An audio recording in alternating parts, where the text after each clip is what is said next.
कितें जालें डिसिजन हो कितें हे पळय म्हज्यो मिटिंगो कोणा कडेन जातात हेचे ना कितें ठरलें हें पूर्ण ठरून जाल्या नंतर हांव प्रेसाक सांगतलो. अजून ठरवलं ते जी चर्चा जाली मागीर त्या चर्चेत कोण कितें उलयलो मागीर ताका उत्तर कितें दिलें हें जर हांव सांगूंक लागलो आनी मिडियाक घेवंक लागलें जाल्यार ते विशय फुडें वचचे. I am chief minister of the state, त्यामुळे खंयचीच चर्चा हांव निश्फळ जावपाक दिना.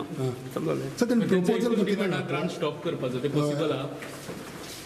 वाय यू आर क्रिएटिंग आणि why you are pulling me into controversy. Because defence मिनिस्टरान सांगलें एडमिनिस्ट्रेटिव्ह रिफॉर्म डिफेन्स मिनिस्टरान सांगलें तेचें उत्तर डिफेन्स मिनिस्टराक विचार. म्हजे कडल्यान कितें आयलें जाल्यार तेजें म्हाका विचार. ओके एडमिनिस्ट्रेटिव्ह हांव रिफॉर्म बाकीच्यांनी कोण कोण कितें कितें उलयलें ताका हांव उत्तर दिवपाक हांव ना. Everything has been cleared. Everything has been cleared. तुका दिसना नेट लागलेलो दिसना दिसता सर ताका लागून आनी कशें can you imagine the bridge नाव या at least this side Porvorim side कसो ब्रीज जातलो तो.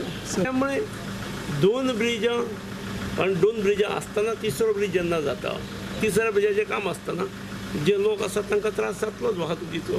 पूण आमी wholeheartedly we have to welcome it because it is for good. कायमचें कंजेशन कमी करपा खातीर सद्या कन्स्ट्रक्शन आसा पर्यंत थोडो त्रास जातलोच. That has to be understood too. You have to educate people. You have to. It is your responsibility.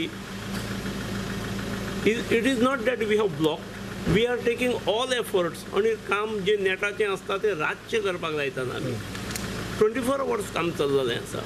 त्यामुळे थोडो त्रास जालो सोसूंक जाय तो. It is for good. With that 50% of the total traffic will go out and out आणि उरलेलो 50%च सकयल्या दोन पुलाचेर रावतलो. त्यामुळे जे कंजेशन आज जाता ती फुडें 10 वर्सांनी कंजेशन जावचें ना.